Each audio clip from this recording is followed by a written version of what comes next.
Hello everyone, this is Muskan. Welcome to my channel.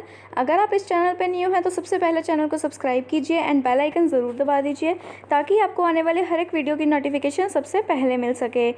चलिए, आज मैंने आपको टेलीग्राम पे सुबह प्रोवाइड की थी पीडीएफ टेस्ट की, जैसा कि मैं रोज़ प्रोवाइड करवा रही हूँ। दैट इज़ पेपर 1 के एमसीक्यूज़ मैंने आपको प्रोवाइड किए थे, जिसमें प्रीवियस ईयर के एमसीक्यूज़ इंक्लूड थे। फाइन। ये हमारी टेस्ट सीरीज़ का पार्ट 6 है। जो मैंने आपको सुबह क्वेश्चन प्रोवाइड करवाए थे, इस वीडियो में मैं आपको उसके आंसर्स बताऊंगी with short and quick explanation. चलिए, बिना किसी देरी के स्टार्ट करते हैं। उससे पहले अगर आपने मेरा टेलीग्राम चैनल ज्वाइन नहीं किया है तो आप जाके जल्दी से ज्वाइन कर सकते हैं। फाइन। चलिए, सबसे पहला क्वेश्चन क्या बोल रहे हैं, दैट इज़ अगर टीचर जब पढ़ा रहा है, प्रेजेंटेशन दे रहा है क्लासरूम में, एंड देन तब वो एग्जाम्पल्स का यूज़ करता है, चाहे वो पॉजिटिव है चाहे वो नेगेटिव है, बट वो एग्जाम्पल्स का यूज़ कर रहा है। क्यों कर रहा है? ताकि उसकी प्रेजेंटेशन को सपोर्ट करने के लिए, ताकि उसकी प्रेजेंटेशन अच्छी बने, इफेक्टिव बने। एंड एग्जाम्पल्स का यूज़ कब किया जाता है? ताकि बच्चे को मतलब समझ आ जाए। बेसिकली बच्चे की जो अंडरस्टैंडिंग पावर है, अंडरस्टैंडिंग लेवल है, उसको इंक्रीज़ करने के लिए एग्जाम्पल्स का यूज़ किया जाता है। राइट। अगर आपको कोई एग्जाम्पल देती हूँ तो आपको ज़्यादा जल्दी समझ आ जाता है ना। बेसिकली अंडरस्टैंडिंग करवाने के लिए जो है एग्जांपल्स का यूज़ किया जाता है। बेसिकली ये किस लेवल से रिलेट करता है? ये अंडरस्टैंडिंग लेवल से रिलेट करता है। फर्स्ट का सही आंसर हो जाएगा सी। आगे चलते हैं सेकेंड क्वेश्चन पे। सेकेंड क्वेश्चन क्या बोल रहा है, दैट इज़ यहाँ पे कुछ एक एक्टिविटीज़ दी हुई हैं जो कि एक टीचर परफॉर्म करता है, एंड विच एक्टिविटीज़ जो है वो फॉर्मेटिव इवैल्यूएशन में यूज़ की जाती है। हमें ये चीज़ यहाँ पे ढूंढ के बतानी है कि कौन सी फॉर्मेटिव इवैल्यूएशन में यूज़ की जाती है। फॉर्मेटिव का आपको मैं थोड़ा सा ओवरव्यू दे दूँ। दैट इज़ जब हम इवैल्यूएशन करते हैं, जब हम टेस्टिंग करते हैं ड्यूरिंग द कोर्स, मतलब अभी कोर्स चल रहा है या क्लासेस चल रही है, उसी दौरान जब हम इवैल्यूएशन करते हैं उसे हम बोलते हैं फॉर्मेटिव इवैल्यूएशन। इसमें क्या कुछ होगा? बेसिकली इसमें हम क्या करेंगे, क्विज सेशन कर सकते हैं। अभी मान लो लाइव क्लास में क्या होता है, मैंने अभी आपकी लाइव क्लास ले रही हूँ, उसमें आपको क्वेश्चन पूछ सकती हूँ। राइट। ये क्या हो जाएगा, एक तरीके से क्विज सेशन हो जाएगा। वो भी फॉर्मेटिव इवैल्यूएशन का पार्ट बन जाएगा, है ना। बन जाएगा कि नहीं बन जाएगा? बन जाएगा, बिल्कुल बन जाएगा। उसके अलावा जो है फीडबैक लेना वाइल टीचिंग, इसमें मैंने यही पॉइंट आपको बताया। जब टीचिंग हो रही होती है ना, वाइल टीचिंग, उस टाइम पे अगर मैं आपका फीडबैक ले रही हूँ क्लास में, उसे हम क्या बोलते हैं? फॉर्मेटिव इवैल्यूएशन बोलते हैं। उसके अलावा जो है एनकरेज करना स्टूडेंट्स को, ये भी चीज़ होती है, क्योंकि formative evaluation during the class होती है। जैसा हमें फीडबैक मिल रहा है बच्चों से, उस हिसाब से हम बच्चों को बेसिकली इनकरेज करते हैं। ठीक है। जिसका फीडबैक ज़्यादा पॉजिटिव नहीं है उसको हम वैसे उस हिसाब से इनकरेज करेंगे, जिसका ज़्यादा पॉजिटिव है उसको थोड़ा सा कम इनकरेज करेंगे, क्योंकि उसको ऑलरेडी पॉजिटिव ही है फीडबैक। फाइन। बेसिकली इनकरेज भी जो है वो फॉर्मेटिव इवैल्यूएशन में ही होता है। इसका सही जो है वो आंसर हो जाएगा b, d and e. That is b, यानी कि क्विज सेशन करना, उसके अलावा feedback during the class and encourage करना स्टूडेंट्स को। ये तीनों ही फॉर्मेटिव इवैल्यूएशन में होते हैं। उसके अलावा जो है ग्रेडिंग है वो एंड में दी जाती है। फाइन। जैसे अभी आपके कॉलेजेस में होते थे टेस्ट, एग्जाम्स वगैरह होते थे फाइनल, उसके बाद एट द एंड आपको ग्रेडिंग की जाती थी। ये किसका पार्ट हो जाएगा? ये समेटिव का पार्ट हो जाएगा। और उसके अलावा भी जो है मास्टरी जो है बेसिकली टेस्ट में गेन करना। ऐसे तो है नहीं एक क्लास पढ़ के ड्यूरिंग द क्लास आपको मास्टरी मिल जाएगी। जब तक आप पूरा कोर्स नहीं स्टडी करते तब तक आप मास्टर नहीं बनोगे। फाइन। ये भी क्या होता है, ये भी एट द एंड ही होगा। ये ऑप्शन इसमें नहीं आएंगे दोनों। इसका सही ऑप्शन हो जाएगा सी। आगे चलते हैं थर्ड क्वेश्चन में। थर्ड क्वेश्चन क्या बोल रहे हैं, दैट इज़ लर्नर के कैरेक्टरिस्टिक्स बताए हुए हैं इसमें, एंड हमें ये चीज़ बतानी है कि इफेक्टिव टीचिंग में कौन कौन से ऐसे लर्नर के कैरेक्टरिस्टिक्स हो सकते हैं जो कि मतलब एक अच्छी बनाते हैं, बेसिकली टीचिंग को इफेक्टिव बनाते हैं। फाइन। इसमें बेसिकली क्या होगा, एक लर्नर की जो मेंटल एबिलिटी कैसी है। जितनी ज़्यादा स्ट्रॉन्ग लर्नर की मेंटल एबिलिटी होगी उतना ज़्यादा टीचिंग इफेक्टिव होगी। मैं आपको पढ़ाई जा रही हूँ बट आपको कुछ समझ नहीं आ रहा क्योंकि आपकी मेंटल एबिलिटी इतनी अच्छी नहीं है, तो ऑब्वियसली सी बात है मेरी टीचिंग भी फेल हो जाएगी, है ना। इसमें क्या होता है, लर्नर का लेवल कितना है। अगर मैं आपको थोड़ा पढ़ा रही हूँ और आपको पूरा अच्छे से समझ आ रहा है, इट मीन्स आपकी मेंटल एबिलिटी बहुत ज़्यादा है। उसके अलावा जो है लर्नर का प्रीवियस एक्सपीरियंस कैसा है। प्रीवियस एक्सपीरियंस मतलब आपके पहले जो है आपका किस लेवल के आप रहे हुए हो स्टूडेंट, वो चीज़ भी डिपेंड करता है। प्लस अगर आप नेट की तैयारी कर रहे हो तो आपके +1 +2 बीकॉम पोस्ट ग्रेजुएशन, बेसिकली मतलब ग्रेजुएशन एंड पोस्ट ग्रेजुएशन में आपके क्या स्कोरिंग रही हुई है, वो भी चीज़ डिपेंड करती है। चाहे आप किसी भी फील्ड के हो, बेसिकली जर्नल पेपर की हम बात करें तो चाहे आप किसी भी फील्ड के हो, तो आपने जो स्टार्टिंग से लेकर एट द एंड तक जो आपने प्रिपरेशन की है, बेसिकली जो आपने क्लासेज अटेंड की है, उसमें आप कैसे रहे हो, आपने कैसे परफॉर्म किया है, उसके ऊपर भी डिपेंड करता है आपके नेट की एग्जाम की प्रिपरेशन। ठीक है। आपका प्रीवियस पास्ट एक्सपीरियंस कैसा है, उसके अलावा इंटरेस्ट कैसा है स्टडी में। अगर आपका इंटरेस्ट ही नहीं है ऑटोमेटिकली सी बात है टीचर कितना अच्छी समझा ले आप समझ नहीं पाओगे। एंड अगर आपका इंटरेस्ट है तो टीचर अगर आपको थोड़ा सा भी समझाएगा ना तो भी आपको बहुत अच्छे से समझ आ जाएगा। उसके अलावा जो है लर्नर का व्यू क्या है सोसाइटी के लिए, ये भी अफेक्ट करता है, क्योंकि जो टीचिंग है, जो लर्निंग है, ये एक मतलब सोशल एक्टिविटी होती है बेसिकली टीचिंग एक, एंड सोसाइटी में ही टेक प्लेस होती है, एंड ओवरऑल जो है एक सोसाइटी में ही एक पॉजिटिव चेंज को लेके आना, यही टीचिंग का ऑब्जेक्टिव होता है ना। सो एक लर्नर एक कैसे उस चीज़ को देखता है उसके ऊपर भी डिपेंड होता है। सो फाइनली जो है इसका सही आंसर हो जाएगा डी। बाकी के जो 2 फीचर्स हैं वो इसमें नहीं आएंगे। रिस्पेक्ट डायरेक्टली जो है टीचिंग को इफेक्टिव नहीं बनाती, इसका डायरेक्ट लिंक उसके साथ नहीं होता है। उसके अलावा जो है जो मतलब लर्नर्स लेवल ऑफ इंटरपर्सनल, आपस में बच्चों के क्या रिलेशन है, उसका भी इतना ज़्यादा इफेक्ट नहीं पड़ता है। आगे चलते हैं 4th क्वेश्चन पे।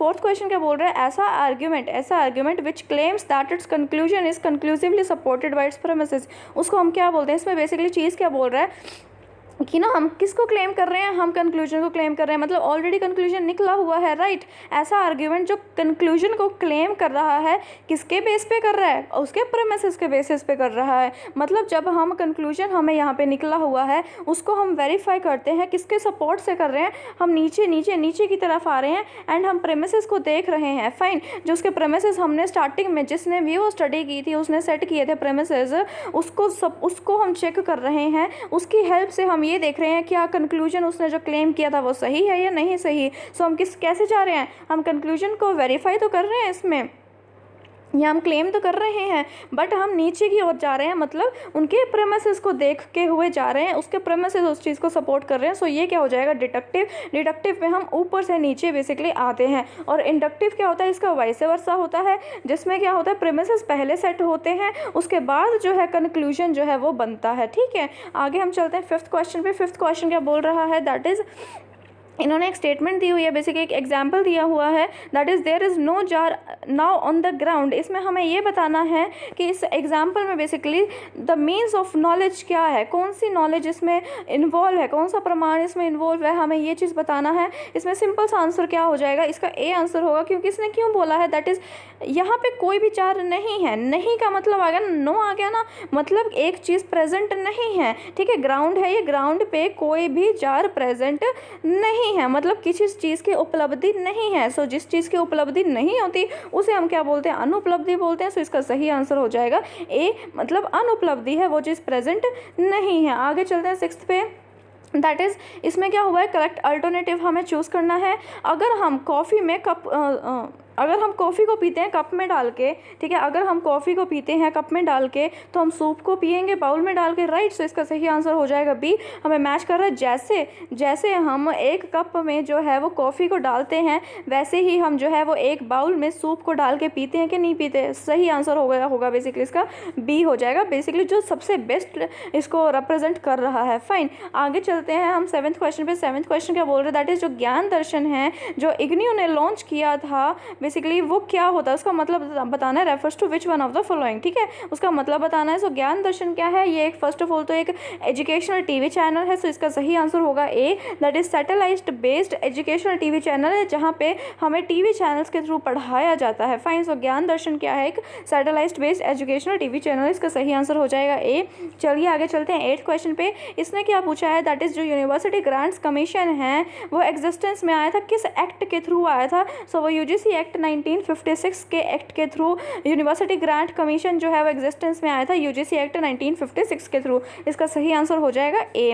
आगे हम चलते हैं 9th क्वेश्चन पे। 9th क्वेश्चन क्या बोल रहा है, इनमें से रैंडम एक्सेस मेमोरी के बारे में कौन सी स्टेटमेंट सही है, हमें ये चीज़ बतानी है। ये आईसीटी का क्वेश्चन है, इसमें मैंने लगभग फर्स्ट पेपर के सभी यूनिट को कवर करने की कोशिश की है, सिर्फ और सिर्फ पैसेज और डीआई को छोड़ के, ठीक है, एंड एक मैथ्स को छोड़ के, बाकी मैंने लगभग इसमें सभी को कवर किया है। फाइन, चलिए ये क्या बोल रहे हैं, दैट इज़ जब हम रैम को स्टडी करते हैं उसके बेसिकली इनमें से कौन से स्टेटमेंट उसके बारे में सही है। सबसे पहले तो मैं आपको बता दूं, रैम की full form that is random access memory, वो एक वॉलेटाइल मेमोरी होती है। वॉलेटाइल का मतलब क्या होता है, जो टेम्पररी स्टोर होती है, ठीक है, मतलब मतलब अगर पावर ऑफ हो गई है देन उसके बाद जो है वो भी मतलब गायब हो जाएगी। सो वो होती है रैम, ठीक है, जो टेम्पररी स्टोर होती है। फाइन, सो इसमें जो सही आंसर है वो हो जाएगा इसका डी।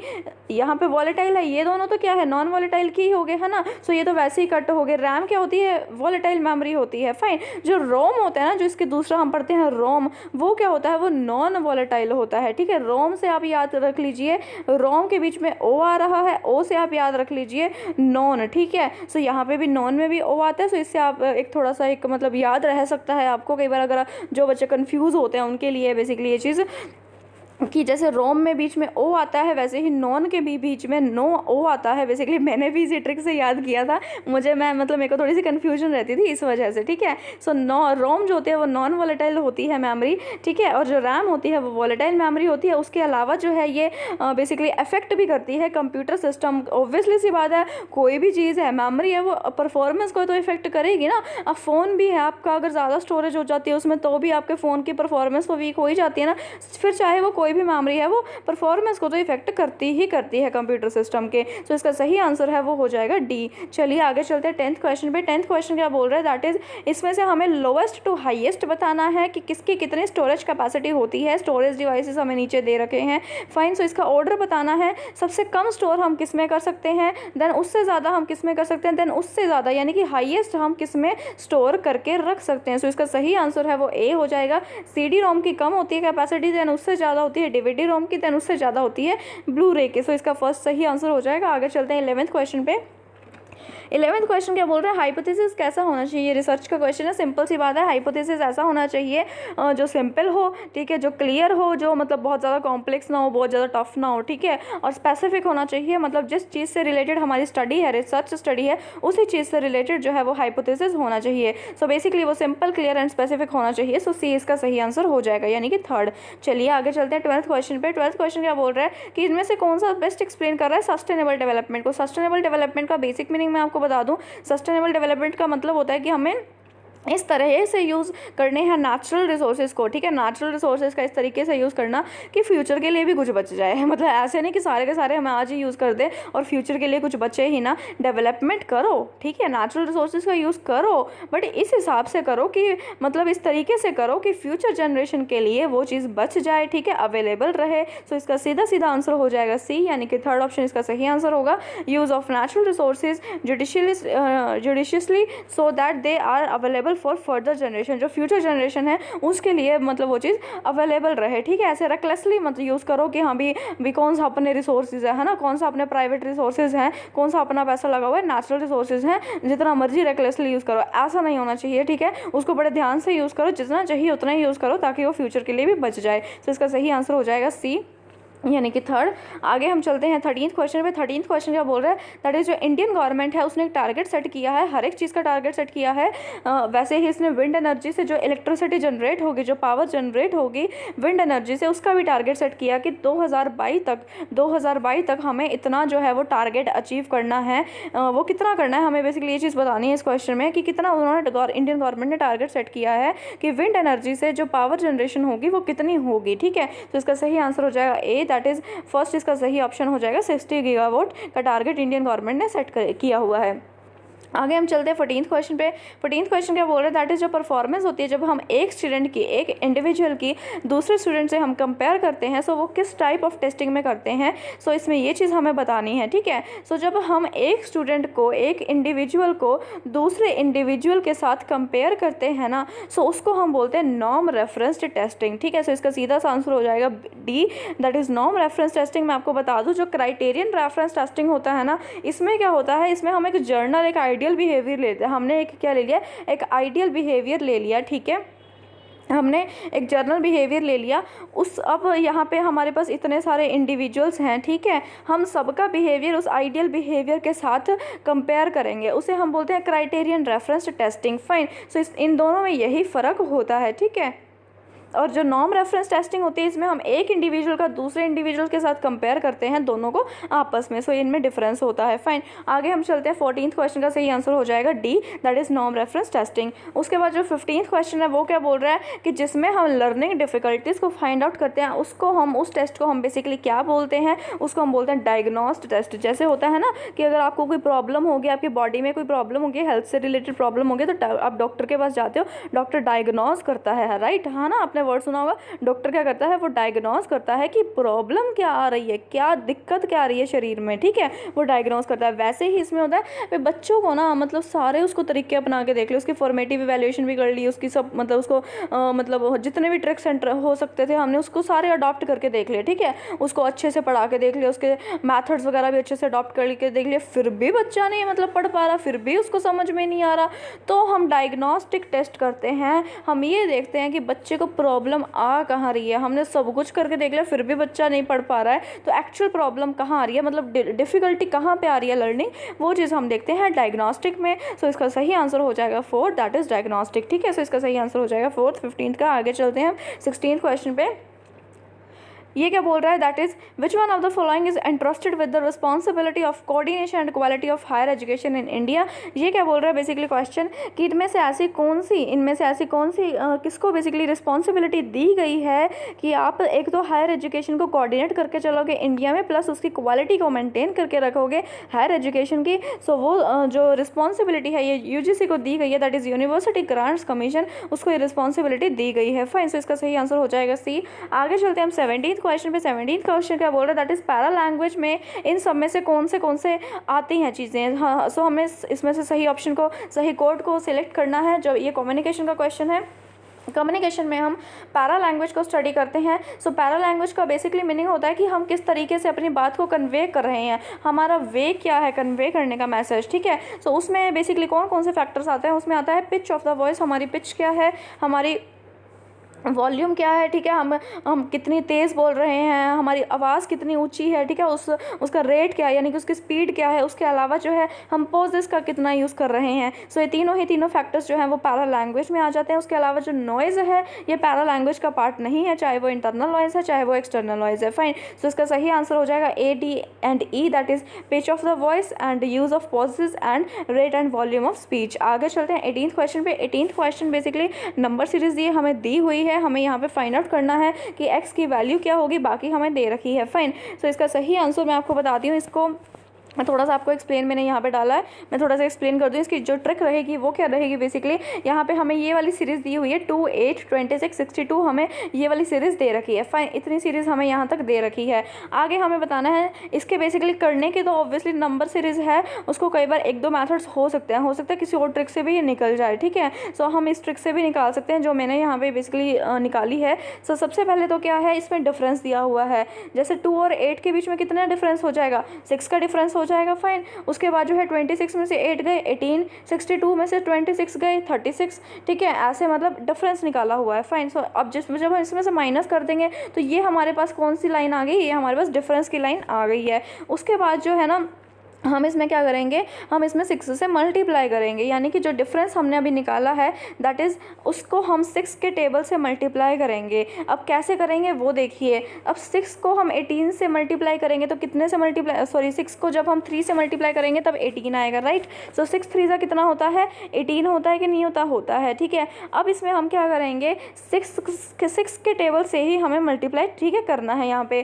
तो हमने पहले 3 से मल्टीप्लाई किया तो 18 आ गया, फिर हमने 6 को मल्टीप्लाई किया 6 से तो 36 आ गया, फिर हमने 6 को मल्टीप्लाई किया 10 से तो 60 आ गया, देन हमने 6 को मल्टीप्लाई किया 15 से तो 90 आ गया, देन हमने 6 को मल्टीप्लाई किया 21 से तो 126 आ गया। अब ये हमने मल्टीप्लिकेशन वाली जो नंबर्स हैं वो हमने कैसे निकाले, वो हमने अगेन डिफरेंस से निकाले हैं। ये कैसे निकाले हैं, दैट इज़ जब हमने यहाँ पे मैंने मतलब 6 को 3 से मल्टीप्लाई किया तो 18 आया, ठीक है। उसके बाद 6 को हमने 6 से मल्टीप्लाई किया तो 36 आया, राइट। तो मतलब इनमें गैप कितना हो गया, 3 और 6 के बीच में 3 का गैप हो गया कि नहीं हो गया, है ना। उसके बाद जब मैं 6 को 10 से मल्टीप्लाई करती हूँ ना तब यहाँ पे हमारा 60 आता है, यानी कि इन दोनों में गैप कितना आ रहा है, 4 का आ रहा है। देन यहाँ से हमें अपनी ट्रिक मिल गई है कि ये वाली ट्रिक बिल्कुल सही है, ठीक है। उसके बाद अगर मैं 6 को मल्टीप्लाई करती हूँ 15 से, ठीक है, 6 को मैं मल्टीप्लाई करती हूँ 15 से तो मेरा 90 आता है, यानी कि यहाँ पे गैप कितना आ रहा है, 5 का आ रहा है। तो यानी कि इसमें फिर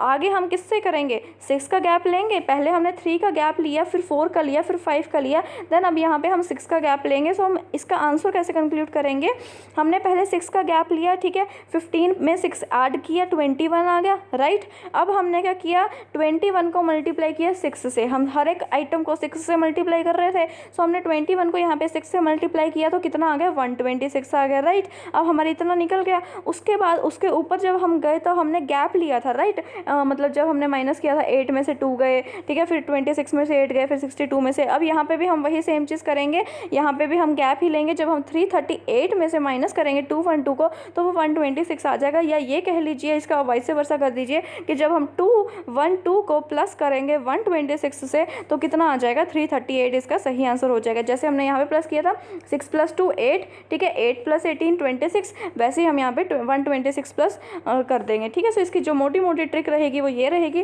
पहले हमने यहाँ पे डिफरेंस लिया, ठीक है, हर एक आइटम का डिफरेंस लेने के बाद जो आइटम्स हमारे पास, जो नंबर हमारे पास ये आ गए हैं, उनमें से हमने बेसिकली उसको हमने हर एक को 6 से मल्टीप्लाई किया। अब 6 से किसको मल्टीप्लाई करेंगे, उसके लिए हमने फर्दर वापस गैप निकाला है। पहले हमने क्या किया, 18 लाने के लिए हमने 6 को 3 से मल्टीप्लाई किया, फिर 36 लाने के लिए हमने 6 से मल्टीप्लाई किया, यानी कि यहाँ पे जो गैप है वो 3 का आ रहा है, देन 4 का। सो ये ट्रिक के अकॉर्डिंग जो है हमारा 338 इसका सही आंसर हो जाएगा। आई होप आपको समझ आ गया होगा, ठीक है। अगर नहीं समझ में आया तो इसको एक बार वापस ना अपने कॉपी पेज पे लिख लीजिए, आपको फिर अच्छे से समझ आएगा जब आप खुद से कैलकुलेट करके देखोगे। फाइन, चलिए आगे हम चलते हैं नेक्स्ट क्वेश्चन पे। नेक्स्ट क्वेश्चन फिर ये रीजनिंग का क्वेश्चन है बेसिकली।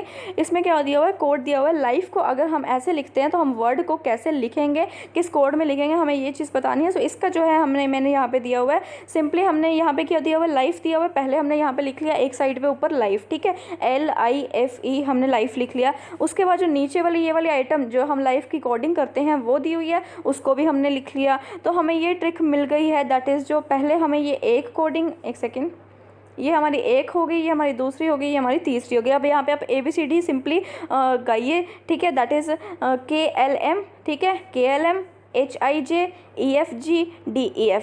फाइन, ये सिंपल ABCD है, दैट्स इट, और कुछ भी नहीं है यहाँ पे, सिंपल सी चीज़ है यहाँ पे, ठीक है, दैट इज़ ABCDEF, ठीक है, ऐसे होगा ABCDEFG, ठीक है, ABCDEFGHIJ, ऐसे ही ये वाला हो जाएगा। सिंपल ये चीज़ है, मतलब जो बीच में हमें वर्ड दिया हुआ है उसके एक साइड इससे पहले वाला वर्ड आता है ABCD में, और उसके जो राइट साइड है इसके जो आगे वाला वर्ड है वो आएगा, ठीक है, ABCD में। वैसे ही हम वर्ड का निकाल लेंगे सेम एज़ेटिक तरीके से, तो इसका सही आंसर क्या बन जाएगा, C बन जाएगा।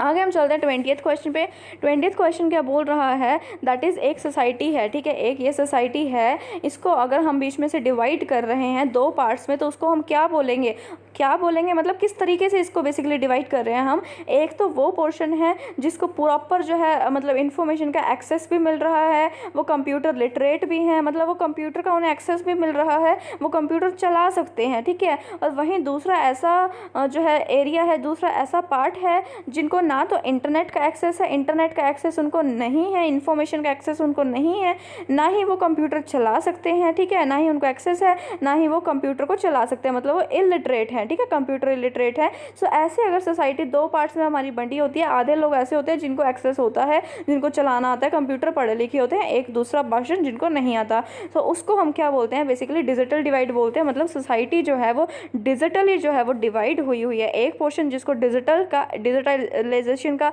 एक्सेस है, दूसरी को नहीं है, ठीक है। इसका सही आंसर हो जाएगा B। आगे हम चलते हैं 21st क्वेश्चन पे। 21st क्वेश्चन का जो बेसिकली इसमें हमें मैच करना है, एक साइड हमें एक्रोनिम्स दी हुई है, एक साइड हमें फंक्शंस दिए हुए हैं सिंपली। सो इसमें हम कैसे मैच करेंगे, जैसे कि मैंने आपको रैम का पहले बताया था, राइट। रैम का मैंने आपको क्या बताया था कि उसमें हम टेम्पररी स्टोर करते हैं, ठीक है, टेम्पररी मतलब वो वॉलेटाइल मेमोरी होती है जिसको हम प्राइमरी मेमोरी भी बोलते हैं। सो B के साथ हम थर्ड को मैच कर सकते हैं कि नहीं कर सकते, बिल्कुल कर सकते हैं, ठीक है। सो हमारे ये दोनों ऑप्शन तो कट ही हो गए क्योंकि ये B के साथ फोर्थ को मैच कर रहे हैं। फाइन, सो इतना तो हमारे क्लियर होगा कि C और D में से ऑप्शन होगा। सो रैम को क्या होती है, टेम्पररी होती है, जिसको हम वो बोलते हैं प्राइमरी भी बोलते हैं। आगे जो रोम है वो इसका वाइस वर्सा होगा, राइट। रोम वो होता है जो बेसिकली नॉन वॉलेटाइल होती है, जैसे मैंने आपको बताया रोम नॉन वॉलेटाइल होती है, जो रेज नहीं होती, चाहे कंप्यूटर बंद हो जाए, चाहे कंप्यूटर पावर ऑफ हो जाए, बंद कर दे, स्टिल वो उसमें मतलब परमानेंटली स्टोर हो जाएगा डाटा। सो उसको हम बोलते हैं रोम। सो C का हो जाएगा फोर्थ, ठीक है। सो इन दोनों में से ही सही ऑप्शन होगा। अब बचे कौन से, हमारे पास 2 ऑप्शन बचे हैं। फाइन, सो इसको हमने मैच कर दिया इसके साथ, ठीक है।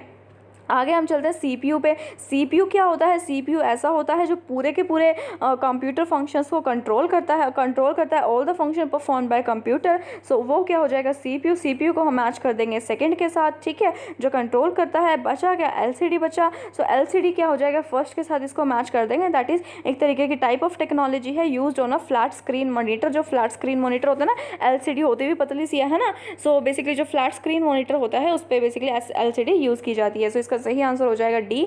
आगे चलते हैं 22 पे। 22 क्वेश्चन क्या बोल रहे हैं? दैट इज जब हम using a word processing software को हम यूज़ करते हैं तब हम क्या करते हैं? एक इमेज को ऑन अ पेज के ऊपर एक इमेज है, ठीक है, an image on page 2 of a document, जब उसको हम रिपीट करते हैं सेम डॉक्यूमेंट के पेज 4 पे, तो ये मतलब किस चीज़ से हम इसको कर सकते हैं? ऑब्वियसली सी बात, आप फ़ोन पे भी ऑप्शन यूज़ करते होगे, है ना।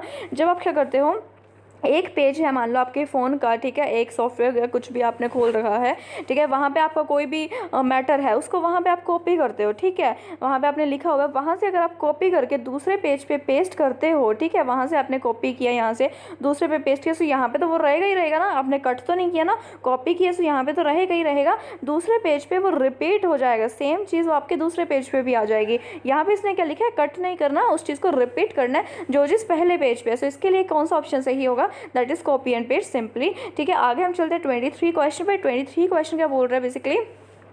विच one of the following provision directly cover होते हैं in the environment protection act 1986? जो हमारा एनवायरमेंट प्रोटेक्शन एक्ट है 1986 का, उसमें डायरेक्टली कौन सी चीज़ कवर होती है? सबसे पहली बात तो ये कि एनवायरमेंट को प्रोटेक्ट कर रहे हैं, है ना, हम एनवायरमेंट को प्रोटेक्ट कर रहे हैं। सो इसमें सीधा आंसर ये तीनों तो अपने आप ही कट गए, क्योंकि जो डी ऑप्शन है उसमें हमें सीधा सीधा यही लिखा हुआ है कि प्रोटेक्ट करना एनवायरमेंट को, प्लस एनवायरमेंट की क्वालिटी को इम्प्रूव करना, प्लस एनवायरमेंट को प्रोटेक्ट करना, ठीक है। सो ये ऑप्शन सभी ऑप्शन को जस्टिफाई करता है। सो हमें यहाँ पे एनवायरनमेंट को प्रोटेक्ट करना है, तो इसका सही आंसर हो जाएगा डी। मतलब एनवायरनमेंट प्रोटेक्शन एक्ट में बेसिकली कौन कौन से प्रोविजन डायरेक्टली कवर होते हैं? दैट इज़ एनवायरनमेंट को प्रोटेक्ट करना, उसकी क्वालिटी को इम्प्रूव करना, एट द सेम टाइम जो पोल्यूशन होता है, यहाँ पे पोल्यूशन लिखा हुआ है, ठीक है, जो पोल्यूशन होता है बेसिकली एनवायरनमेंट पोल्यूशन होता है, उसको रोकना, ठीक है, उसको रोकना, उसको कंट्रोल करना, ठीक है, उसको अबेट करना, ये इसका एनवायरनमेंट पोल्यूशन को बेसिकली रोकना, उसको भी और ना बढ़े, ठीक है, और जो हुआ है उसको भी कम कर सकें और एटलीस्ट और ना बढ़े, ये इसका बेसिकली इसमें रहता है एनवायरनमेंट प्रोटेक्शन एक्ट में, ये इसके प्रोविजन के अंडर कवर होता है। इसका सही आंसर हो जाएगा डी। आगे चलते हैं 24 क्वेश्चन में। 24 क्वेश्चन क्या बोल रहे हैं? That is which organisation in India oversees the functioning and quality aspect of teacher education programme? जो टीचर एजुकेशन प्रोग्राम के एस्पेक्ट को देखती है, उसके फंक्शनिंग को देखती है, उसके क्वालिटी को देखती है, वो कौन सी है? तो इसका मतलब इसके फुल फॉर्म में ही नेम इसका आंसर छुपा है बेसिकली।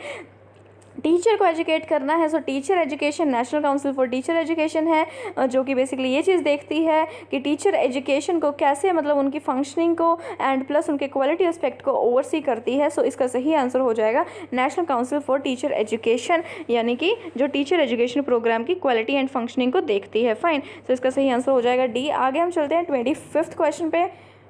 25th क्वेश्चन क्या बोल रहे हैं? That is for promoting human values through programmes of the university system in India which one of the following activities जो है वो बेसिकली की जाती है, ग्रेट पोटेंशियल है उसकी, ठीक है।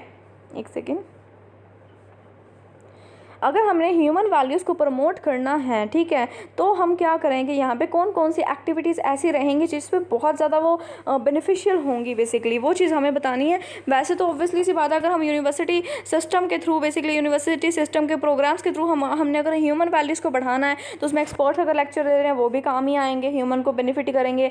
NGOs अगर NGOs के एसोसिएशन हम बना रहे हैं, उसके अलावा जो है सीनियर फैकल्टी मेंबर है वो मेंटरिंग कर रहे हैं, उसके अलावा अगर हम बाहर से कोई बंदे इन्वाइट कर रहे हैं, ठीक है, नेशनल लेवल ऑर्गेनाइजेशन से, मतलब सारे ही ह्यूमन वैल्यूज़ को तो बढ़ाते हैं। बट यहाँ पे हमें क्या देखना है, बेसिकली जो यूनिवर्सिटी सिस्टम के प्रोग्राम है ना, उसके थ्रू हमें देखना है कि ह्यूमन वैल्यूज़ जो है वो कैसे प्रमोट होगी। फाइन, मतलब इसमें हमें क्या देखना है, ह्यूमन वैल्यूज़ को प्रमोट तो करना है, बट थ्रू द, यहाँ पे मेंशन क्या है, through the programmes of university system. University system मतलब यूनिवर्सिटी का इंटरनल सिस्टम हो गया। फाइन, और उसके अलावा जो सबसे बड़ी बात होती है ना, जो बाहर से बंदे आएंगे। अब क्या होता था, अगर आप भी पढ़े हो कॉलेज में, मतलब आप सारे पढ़े हो कॉलेजेस में, आपने भी देखा होगा कि बाहर से अगर कोई लेक्चर देने आया है, कोई सेमिनार है, कोई एक्सपर्ट्स आए हैं, वो आते थे, आके चले जाते थे, दैट्स इट, है ना।